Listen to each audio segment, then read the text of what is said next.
ఒకసారి రేవంత్ అన్న ఏం మాట్లాడిందో ఈ వీడియో విందాం, ఆ తర్వాత అన్ని కంటిన్యూషన్ చేద్దాం. చెప్పన్న. పెళ్లి చేసిన కొత్తగా పెళ్ళైన పిల్లను పిల్లగాడో పుట్టాలంటే 9 నెలలు 10 నెలలు అవుతుంది కదా. కండరాలు తిరిగిన 6 అడుగులు ఉన్నోని పెళ్లి చేసిన 3 నెలల పిల్లల్ని పుట్టించగలడా? అయితే అదే సాధ్యం. దానికి ఒక ప్రక్రియ, ఒక విధానం ఉన్నది. పెళ్ళైన ఎవరికైనా 9-10 నెలలు పడుతుంది పండంటి పిల్లగాడినో బిడ్డనో చూడాలంటే. అయితే ఇప్పుడు ఏమంటున్నావు అన్న, ఇచ్చిన 6 గ్యారెంటీలు అమలు చేయడానికి 2034 పడుతుందా టైం? ఇంకా 5 సంవత్సరాలు పడుతుందా ఎట్లా?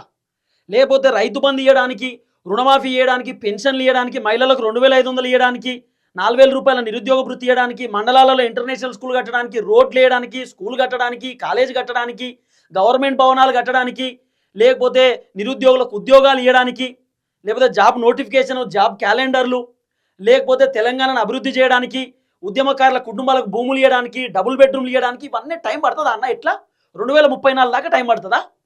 మరి ఇప్పుడు 2.5 సంవత్సరాలలో మీ ప్రభుత్వం చేసింది ఏంటో చెప్పరాదు. ఇప్పుడు ఏమంటున్నావు, 3 నెలల్లో పిల్లలు పుట్టరు, 9 నెలలు పడుతుంది, 10 నెలలు పడుతుంది అంటున్నావు కదా. మరి 27 నెలలు పట్టింది నీ ప్రభుత్వానికి, మీరు ఏం చేసిరో చెప్పు. 27 నెలల్లో మీరు చేసిన కథ ఏందో చెప్పు. మరి ఒక స్కూల్ కట్టినావా, కాలేజ్ కట్టినావా, గవర్నమెంట్ బిల్డింగ్ కట్టినావా, ఓ పెద్ద దవాఖాన కట్టినావా? ఆ వరంగల్ దవాఖాన అట్టే పాడైంది, ఏం చేసినావు? కట్టినావా? కట్టలే కదా. మరి అన్నీ చేసేసినామని చెప్తున్నారు ఎందుకు? అన్నీ చేసేసినాం, అద్భుతాలు చేసేసినాం, తెలంగాణలో ఏ సమస్యలు లేవు. మరి యూరియా బత్తాలు లేవు కదా రైతులకు. రైతు భరోసా ఇప్పటిదాకా మొత్తం రాలేదు కదా. ఇంకా 30 లక్షల మందికి రైతు భరోసా కడియేద్దామనే ఆలోచనలో రేవంత్ రెడ్డి ఉన్నాడట. ఇదొక చర్చ కూడా నడుస్తుంది.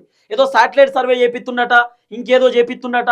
ఆ సర్వే తోటి పంట బండి అయినటువంటి ఈ భూములన్నీ ఖతం చేస్తారట, రేషన్ కార్డు లేని వాళ్ళకి కడియేస్తారట. ఏ రకరకాల పంచాయతీలు నిలబడుతున్నాయి రేవంత్ రెడ్డి ప్రభుత్వంలో. అన్నేమో గిసొంటి ఎగ్జాంపుల్, పిల్లలు పుడతారా, పెళ్ళిళ్ళు అయితాయా, గీ ఎగ్జాంపుల్ తీసుకుంటాడు అన్న. ఏం చెప్పాలో అర్థం కాదు. 27 నెలలు అవుతుందన్న కాంగ్రెస్ అధికారంలోకి వచ్చి. మళ్ళీ మీరు ఏమంటారు?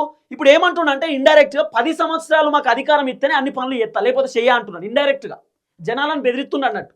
10 సంవత్సరాలు 2034 దాకా ఉంటాడట ముఖ్యమంత్రి. 34 దాకా కాంగ్రెసే ఉంటుందట. అప్పటిదాకా మేమే పని చేస్తాం, మేమే గడీల పాలన రానియా. రేవంత్ అన్న చెప్తున్నటువంటి మాట. ఏం చెప్పాలో ఏమోయో నాకైతే ఏమర్థం కాదు. దాదాపు 27 నెలల పరిపాలన. ఏం చెప్పాలా? 27 నెలల పరిపాలన రేవంత్ అన్న చేసిన కథ ఏందో చెప్పరాదన్న. నువ్వు చేసిన కథ ఏందో ఒకసారి లెక్కలు చెప్పరాదు, తెలుస్తుంది. మహిళలకు 2500 రూపాయలు ఏమైందో చెప్పు. సైకిళ్ళు ఏమైంది, కళ్యాణ లక్ష్మి ఏమైంది, స్కూటీలు ఏమైనాయి, బతుకమ్మ చీరలు ఏమైనాయి, రైతులకు నువ్వు ఇస్తా అని చెప్పినటువంటి 12,000 రూపాయలు కౌలు రైతులకు పైసలు ఏమైంది, రైతు కూలీలకు పైసలు ఏమైంది, 12,000 రూపాయలు రైతు భరోసా ఇటుపోయింది. ఇట్లా మాట్లాడుకుంటూ పోతే చాటభారతం ఉన్నది. మీరేమో అన్ని చేసేసినామని చెప్పి డైలాగులు.